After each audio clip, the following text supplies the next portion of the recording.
Welcome to the Cash Flow Guys podcast.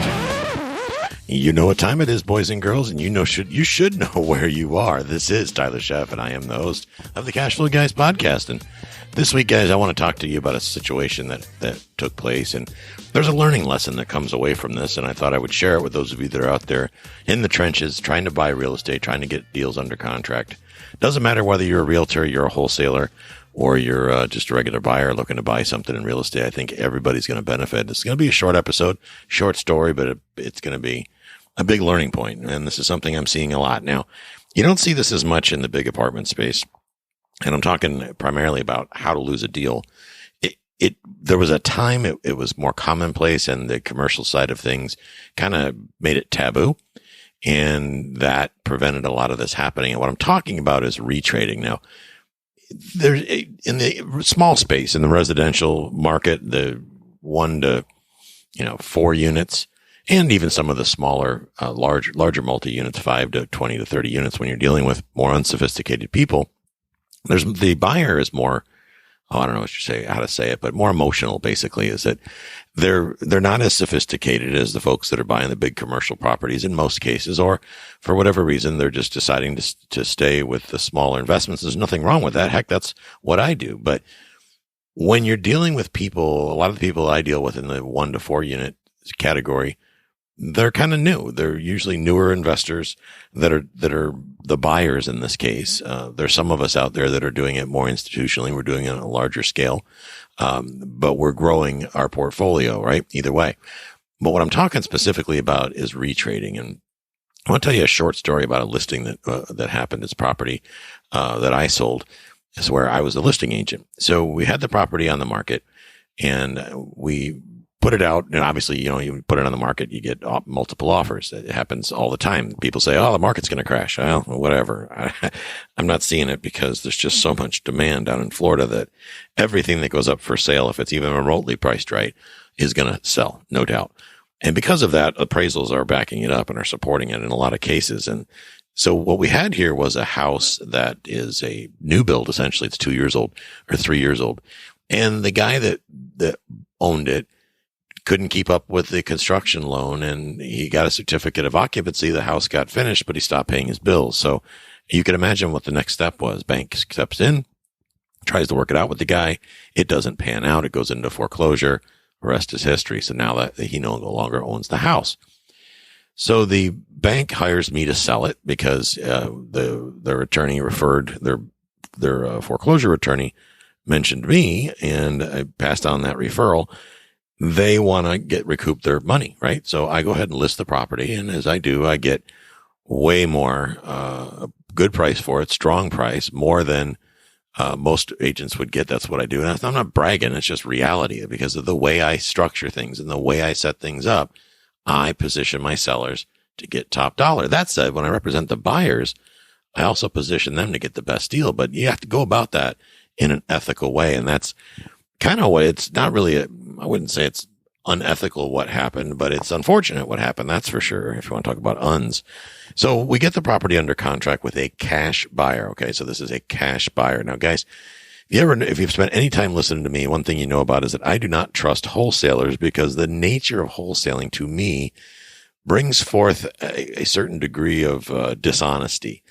Or, there are a lot of folks out there that are doing some pretty shady business that are wholesalers. Along those lines, there are a lot of ethical people doing it as honestly as they possibly can. But I just don't like to take part in business dealings where somebody is flat out being lied to or they're misrepresenting things. So I am very sensitive to people when we're listing a property and we're selling it or someone's buying cash. I want to make sure that I don't have one of these fly by night wholesalers that's just throwing in a bogus cash offer, really doesn't have any money, plans on assigning the contract. So in this case, I look at the contract. It's a cash contract. There are no contingencies outside of inspections. Inspection period is 7 days. The buyer produces a proof of funds, shows they have the money in the bank and it's ready to go. I do a little bit of research. Yep, I do research the buyers. I Google them. I check them out on Facebook, making sure they're real people, making sure they're not wholesalers or flippers or anything like that.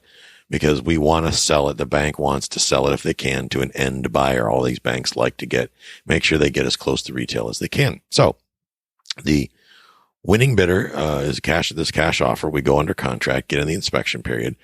Everything's hunky dory. They obviously we made sure that the buyer had walked the property. They know what to expect. It's a 2-year-old house, or a 3-year-old house rather. So yes, the guy didn't pay his bills, and yes, he was a little dirty, and the walls were dirty, and it didn't have any floor coverings, but it needed a good cleaning and a paint job. So really needed about $3,000 to $5,000 worth of work total. Now there were some jet tubs in there that were cracked. Those big old honking jet tubs. And no doubt those are expensive, but outside of the jet tubs, you're looking at about $3,000 to $5,000 to make this a absolute brand new house. New electrical, new slab, big, sitting on an acre and a half of land. Great piece of property. So we get this thing under contract, go into inspections, and then the buyer's agent comes back and says, oh, well, there's a problem with the air conditioner.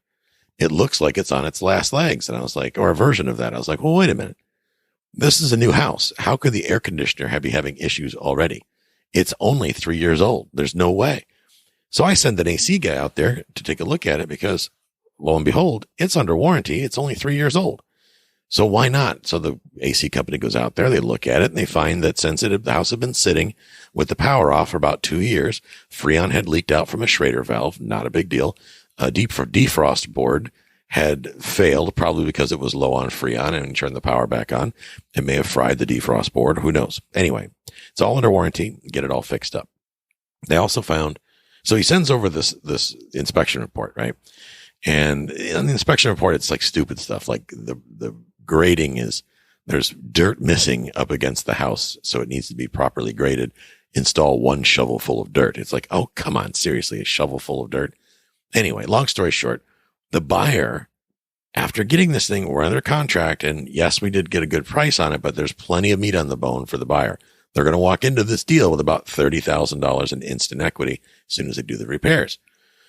They go ahead and ask for a credit for $5,000 due to their fear that the air conditioner could fail in the future. So, of course, I said, well, it's under warranty.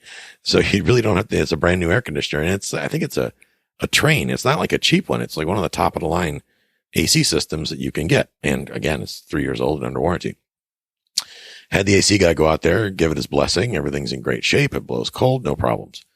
But they insist they want this $5,000 credit. Well, really what they wanted was they wanted the bank to pay for these jet tubs is what I think is probably going on. So I said to the agent, I said, are you sure you really want to do this? Because the bank is not, they're not your typical bank. So I'm not calling Wall Street when I go pitch your stuff. I'm talking to real folks that make a decision. There's a small board of directors that makes decisions on this. And you're going to have to give me a really compelling reason to sell this because I don't have anything for you. I mean, because it kind of seems petty. You're buying it. You're getting a great deal with meat on the bone. And now you're going in and trying to short them another $5,000. That's not going to be received well. And I wouldn't be surprised if they said no. Nonetheless, I'll pitch it anyway for you. But I'm here to tell you, they're probably going to say no.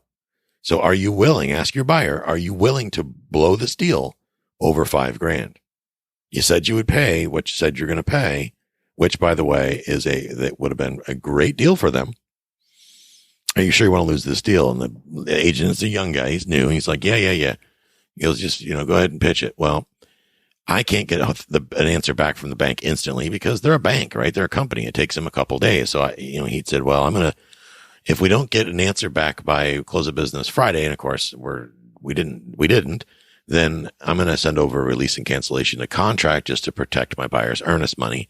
I said, that's a great idea because frankly, I would do the same thing. You want to make sure as a realtor, you protect your buyer's earnest money. That's the beauty, guys, of dealing with a realtor over dealing with a wholesaler. Wholesalers play this non-refundable deposit crap, and then they're just going to take your money is really what it boils down to. But when you work with a realtor, usually you don't have to run into that unless your realtor is a wholesaler, which is I feel is a little unethical, but that's the story for another day. So long story short, I talked over the weekend. We got the release and cancellation of contract. The sellers haven't signed it yet, of course. And over the weekend, somebody saw it pending and reached out and said, hey, we'd like to put in a backup offer on this thing. Great. So I said, go ahead. We'll take a backup offer and we'll present it. So I present the backup offer, which by the way is considerably higher than the other offer that's on the table. And I go ask the bank, hey, they want a $5,000 knock off the price. Oh, and by the way, here's an offer came in over the weekend. for you to consider. What do you think the bank said? The bank said, cool, we'll sign the release and cancellation. They signed the release and cancellation, had me send it back to the buyer's agent. Well, Mr. Buyer, now you've lost the deal and all that equity is out the window because you're trying to be greedy. That's what, when we talk about, you hear people talk about retrading, that's the kind of retrading example, which is why it's so frowned upon in the commercial side of things, in the commercial industry. And I agree with that logic. Don't try to use retrading as a way to negotiate a better price. Grow the stones to negotiate a good price up front. Now, if something had popped up that was material, like, oh my God, the house is sitting on a sinkhole, or there was a fire and it burned to the ground, sure, then come in and ask for a price reduction. That would be logical. But don't try to nickel dime the sellers using retrade as your method of doing it. That just simply isn't going to fly. It doesn't fly in the residential side unless the listing agent's weak, which you can imagine I am not. If the listing agent's weak, you might get away with that, but you're also not going to have a great reputation. And if you're a realtor and you're the buyer's agent and you get a reputation for being this kind of guy or this kind of girl, you're going to have a tough time getting your offers accepted moving on, because the real estate industry may be a large industry, but it's a very small world, and you will get known as being that guy or that girl. And it's going to be tough for you in your career. If you're a buyer and you're going to buy more than one property and you get the reputation of somebody that says one thing, does another, well, then you're going to have a tough time being allowed to buy anything, because people talk, and this is how, rumors start, and you're going to get kind of blackballed out of buying anything. So guys, when you're looking to get a great deal, if it's $5,000, negotiate for that $5,000, but don't try to come in the back door and snake that $5,000 off the seller, because in a case like this husband and wife, they lost the deal altogether, and that cost them a ton of money. Now, I guarantee you, they're not going to be able to replace that house anywhere near that deal. So they literally walked away from a once in a lifetime opportunity because they tried to be greedy over a measly $5,000. And guys, don't get caught up in this stuff. This is going to get you caught short every single time. Hope you find some value in that. I hope you apply what you learned today, and I will catch up with you guys next week. Have a great one. This concludes today's episode. You don't have to wait till the next episode to learn to earn. Head over to cashflowguys.com and contact Tyler and his team for more powerful tips and ideas, so you can start generating multiple streams of income and escape the rat race.